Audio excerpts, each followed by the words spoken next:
Assalamualaikum warahmatullahi wabarakatuh. Pada kesempatan kali ini, kami dari kelompok 4 akan menjelaskan dan mempresentasikan hasil diskusi dari kelompok kami terkait model pengembangan kurikulum, yaitu model demonstration. Sebelum menuju ke materi inti, izinkanlah saya memperkenalkan diri dan memperkenalkan anggota kelompok 4 yang lainnya. Yang pertama ada Wan Aziza Afifah dengan NIM 71014180004. Yang kedua ada Nurfidah Lutfiah dengan NIM 71014181100. Dan yang ketiga ada Egasi Priyantika Wiharto dengan NIM 71014181142. Dan saya sendiri, Khairunisa dengan NIM 71014181143.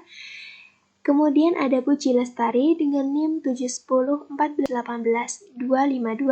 Dan yang terakhir ada Dinianti Ayu Ardani dengan NIM 71014181270.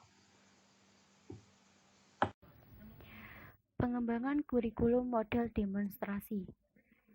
Pengertian model pengembangan kurikulum. Model adalah konstruksi yang bersifat teoritis diri konsep. Model pengembangan kurikulum merupakan suatu alternatif prosedur dalam rangka mendesain atau designing, menerapkan atau implementation, dan mengevaluasi atau evaluation suatu kurikulum. Oleh karena itu, model pengembangan kurikulum harus dapat menggambarkan suatu proses sistem perencanaan pembelajaran yang memenuhi berbagai kebutuhan dan standar keberhasilan dalam pendidikan.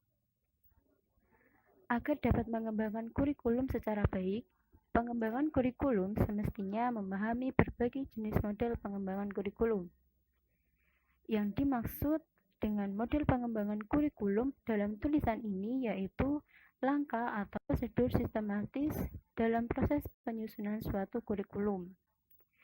Dengan memahami esensi model pengembangan kurikulum dan sejumlah alternatif model pengembangan, para pengembang kurikulum diharapkan akan bisa bekerja secara lebih sistematis, sistemik, dan optimal. Sehingga harapan ideal terwujudnya suatu kurikulum yang akomodatif dengan berbagai kepentingan teori dan praktik bisa diwujudkan. Definisi model demonstrasi. Model ini dikembangkan untuk mengenalkan suatu inovasi kurikulum dalam skala yang kecil, sehingga guru dalam satu sekolah dituntut untuk mengorganisasikan dirinya dalam pengembangan kurikulum yang ada. Model ini pada dasarnya bersifat grassroots, di mana datangnya dari bawah. Model ini diprakarsai oleh sekelompok guru yang bekerja sama dengan ahli dengan maksud untuk mengadakan perbaikan dalam kurikulum. Model ini hanya berskala kecil, yang mana hanya mencakup satu atau beberapa sekolah saja, suatu komponen, atau mencakup keseluruhan komponen kurikulum. Karena sifatnya yang ingin mengubah atau mengganti kurikulum yang ada, maka hal ini mendapatkan tantangan dari banyak pihak.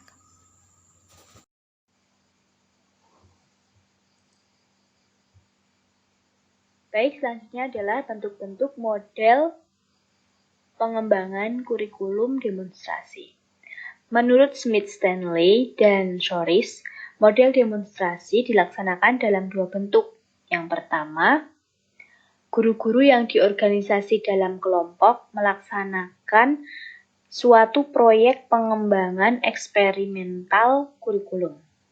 Unit ini melakukan pengembangan dan riset internal sekolah yang bermaksud menghasilkan segmen baru dari kurikulum, lalu dipertunjukkan kepada sekolah dengan harapan dapat diserap oleh sekolah secara keseluruhan. Jadi model ini mulai diorganisasi oleh hierarki administrasi serta menyajikan suatu variasi model administratif perekayasaan kurikulum. Kemudian yang kedua, model yang kedua ini disusun kurang formal atau model yang informal dibandingkan dengan model pertama. Karena beberapa orang guru yang tidak puas terhadap kurikulum yang ada, kemudian melakukan eksperimen dalam area tertentu dalam kurikulum dengan maksud menemukan alternatif pelaksanaan kurikulum. Berdasarkan eksperimen ini, diciptakan unit-unit kurikulum yang dinilai berhasil oleh suatu regu penelitian dan pengembangan informal, yang kemudian diajukan untuk diserap oleh sekolah. Jadi, bentuk model demonstrasi ini, yang kedua ini, mewakili pendekatan the grassroots untuk merekayasa kurikulum.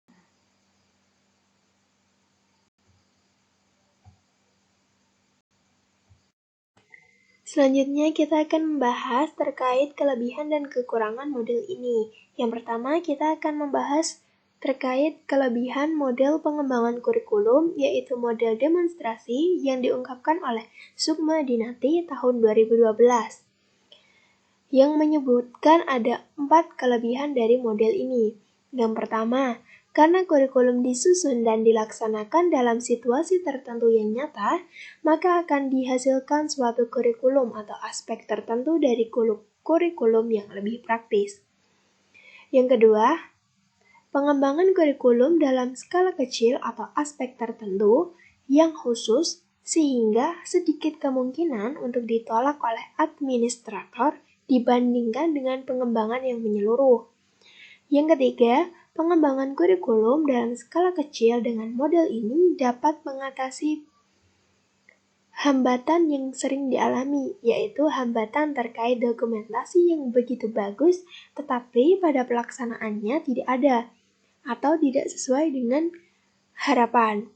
Yang keempat, model ini menempatkan guru sebagai pengambil inisiatif dan narasumber yang dapat menjadi pendorong bagi administrator untuk mengubah atau mengembangkan program baru.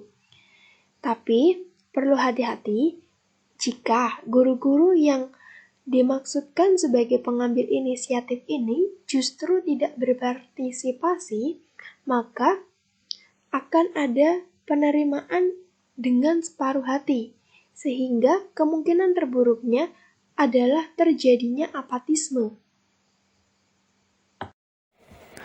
Kelemahan yang terdapat di dalam model demonstrasi antara lain yaitu kelemahan utama model demonstrasi ialah karena model ini menciptakan pertentangan-pertentangan di kalangan guru.